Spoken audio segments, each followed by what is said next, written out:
Thank you. Thank you, Iowa. Thank you.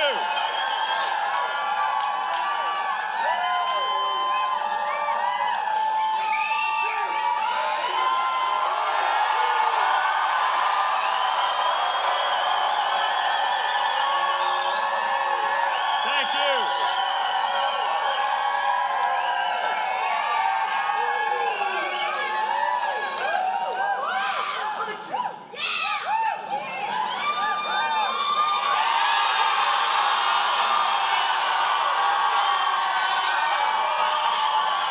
Thank you. What a night. Because tonight, an improbable hope became an undeniable reality.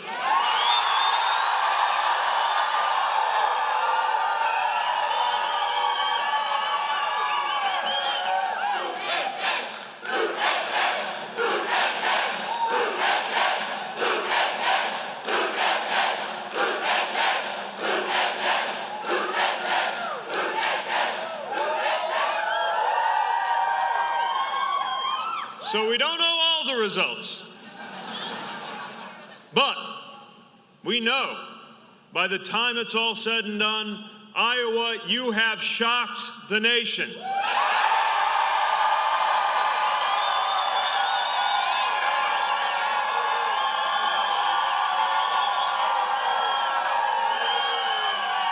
Because by all indications, we are going on to New Hampshire victorious.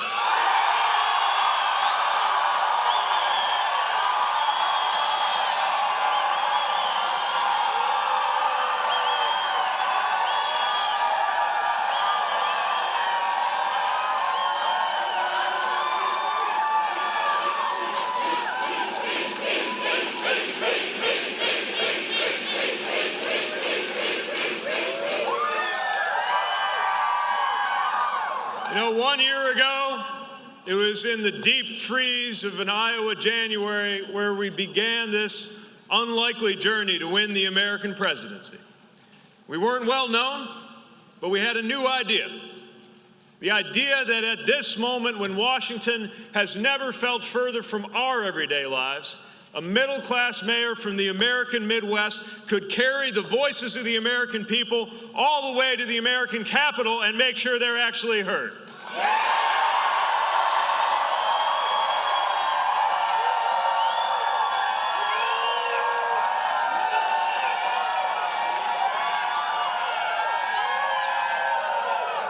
We had the belief that in the face of exhaustion and cynicism and division, in spite of every trampled norm and every poisonous tweet, that a rising majority of Americans was hungry for action and ready for new answers.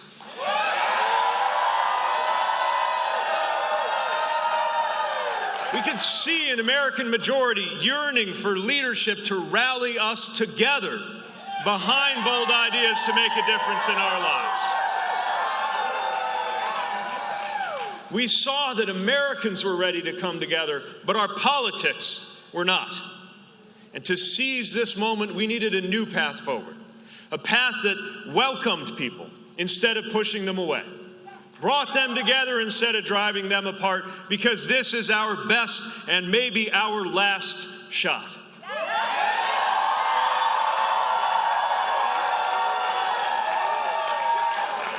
We knew that with this American majority, we are on the cusp of changing the game for ordinary Americans, but that we could not win or govern if we wrote people off who didn't agree with us 100% of the time. But that if we could come together, the future that we know is possible would start on January 21st, 2021.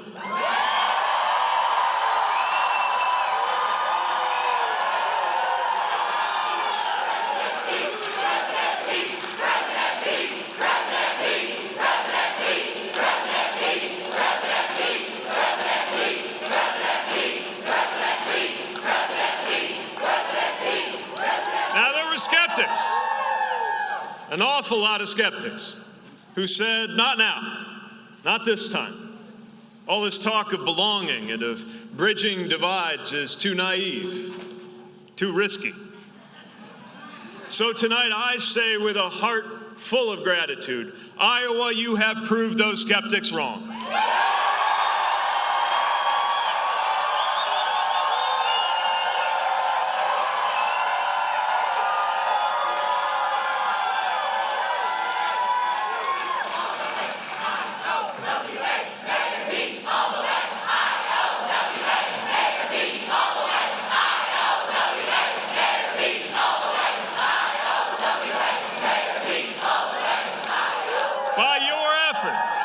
And it was by your effort we brought together an extraordinary coalition of Americans, progressives, moderates, and that good number of what we like to call future former Republicans.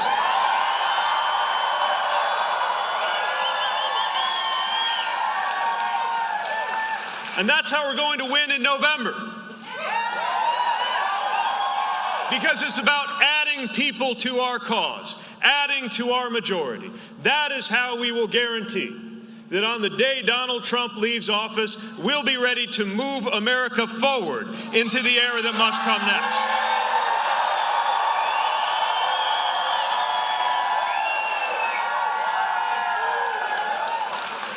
I want to thank every member of our campaign family, every organizer, every volunteer, every caucus goer who talked to a neighbor or a coworker, every staff member and every supporter who believed.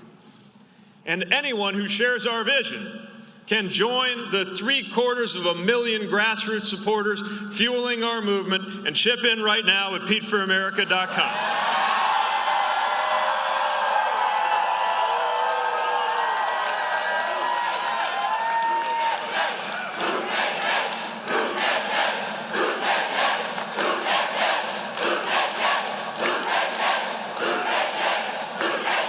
And while we're at it, I want to recognize a few other people who helped us get to this night. My mother, who not only helped raise me, but put her love of language to work answering letters sent to our campaign.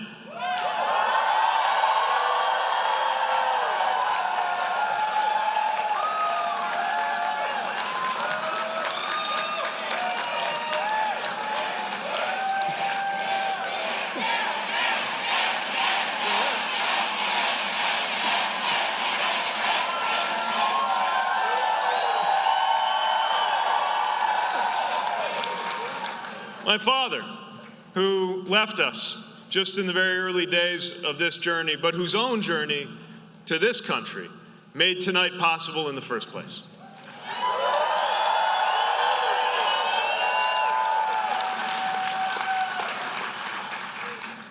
And to the love of my life, keeping my feet on the ground, how about a hand for the future First Gentleman of the United States? Let's hear it for Chastity.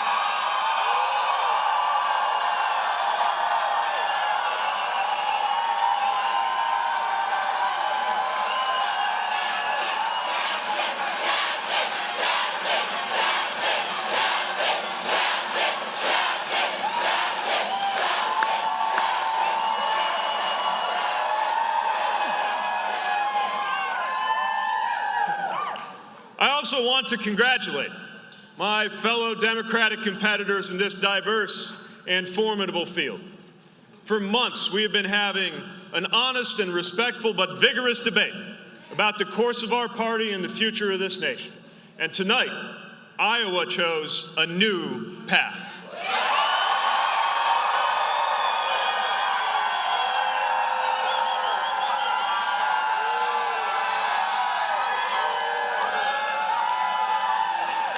From river to river, in churches and community centers and high school gyms, you joined your neighbors to say that the time has come to turn the page and open up a new chapter in the American story. You chose to move on not just from the broken policies of these last few years, but the broken politics that got us here. And tomorrow, because of what we did here, the nation will have that choice too. We take our message onward to New Hampshire, which has a way of making up its own mind, to Nevada, to South Carolina, and beyond to every corner of America.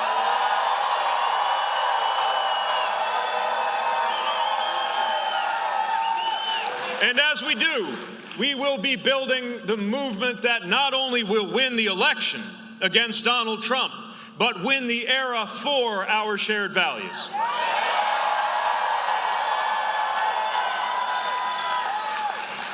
We have exactly one shot to defeat Donald Trump. And we're not going to do it by overreaching. We're not going to do it by division. We're not going to do it by saying it's my way or the highway. This is our shot, our only shot to galvanize an American majority to win. And make no mistake, ours is the campaign that will defeat this president.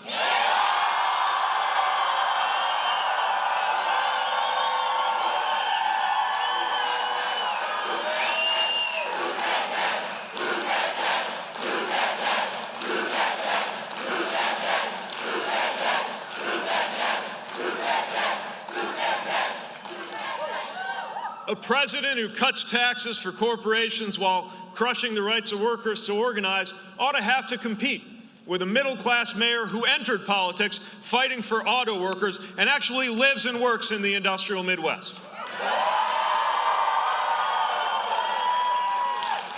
A president who tries to cloak himself and his wrongdoing in religion should have to debate a candidate not afraid to remind America that God does not belong to a political party.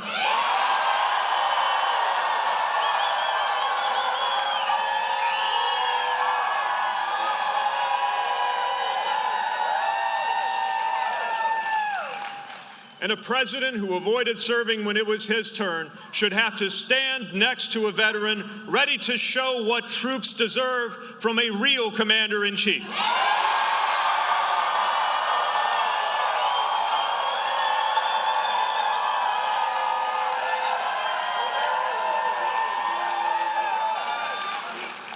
Now, this president may get a pass on the floor of the Senate, but this November, the verdict will be up to us. And when I'm your nominee, we will win big enough to send not just Donald Trump's presidency, but Trumpism itself into the dustbin of history where it belongs.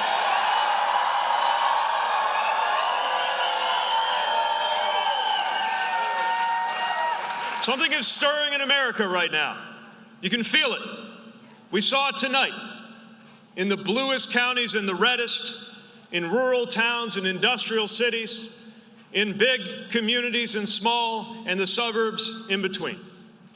We're seeing Democrats hungry to win, independent voters who had been turned off by our politics, Republicans tired of trying to look their kids in the eye and explain this presidency, all standing together. And all standing together to declare that we are defined not by who we voted for in the past, but by what we're voting for in the future.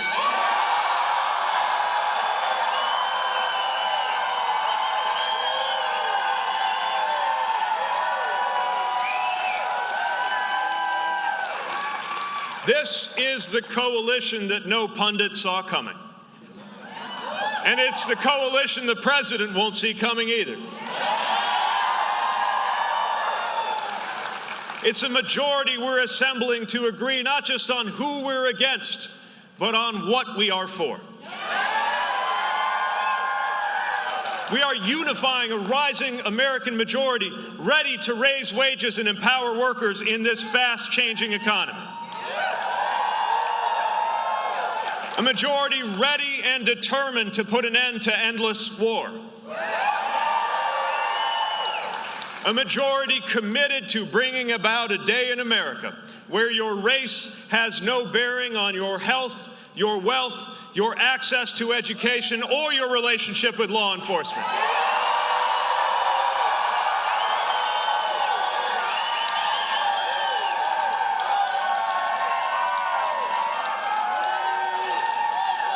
A majority of Americans ready to support our teachers with a president and a Secretary of Education who believe in public education.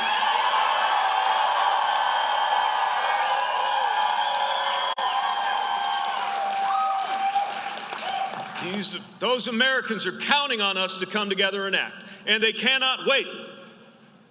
I've met Americans not even yet old enough to vote, but who know that we cannot wait. An 11-year-old asking how his family will be able to afford the insulin he needs. He can't wait for a president who will ensure there is no such thing as an uninsured American or an unaffordable prescription.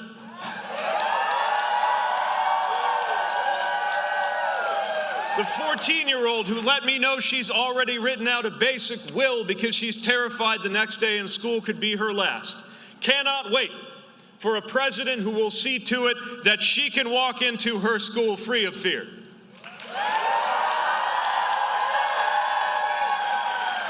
The 10-year-old who let me know he expects to be around in 2100 and look back at whether we acted fast enough to secure his future. He cannot wait for a president prepared to enlist every American in the fight for our climate.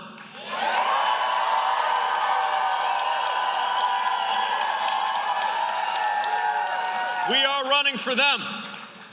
This campaign is giving voice to them, and it has room for everyone, because no matter who you voted for in elections past, and for that matter, no matter who you caucused for tonight, we welcome you in our campaign, and you belong in the future that we are building for America.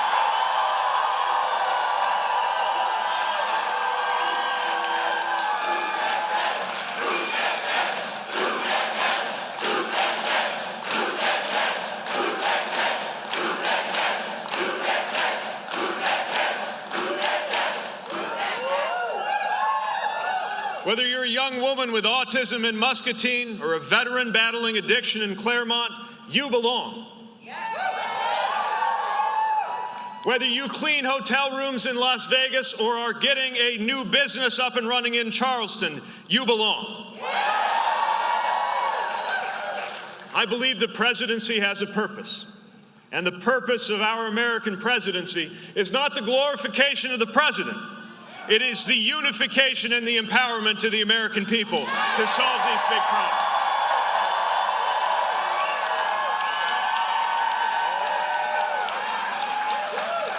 America has a place for everyone. And I believe this not because of my age, but because of my experience. I believe in American unity because of my experience serving, of lacing up my boots in the dust of a war zone alongside Americans so different we hardly had anything in common besides a flag on our shoulders, yet learned to trust each other with our lives. Thank you. Thank you.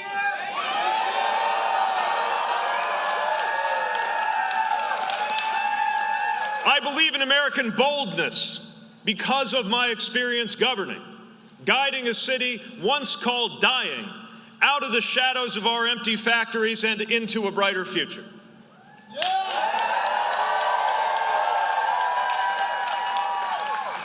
And I believe in American belonging because of an experience you are part of right here tonight.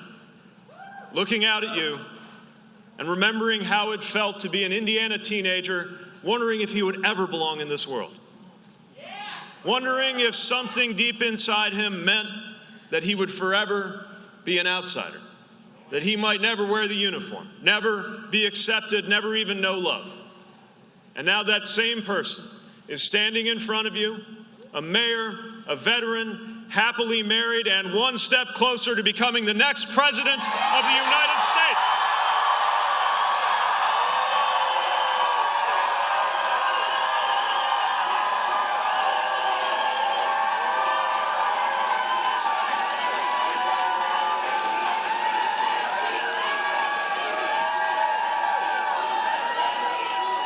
That is the America we are building. That is the America so many Iowans chose tonight. If you are ready to build an American life defined by belonging, this is our chance. If you're ready to build an American politics defined by boldness, this is our chance. And if you are ready to build an American future defined by unity in the face of our greatest challenges, this is our chance. So with hope in our hearts and fire in our bellies. We're going on to New Hampshire, on to the nomination, and on to chart a new course for this country that we love.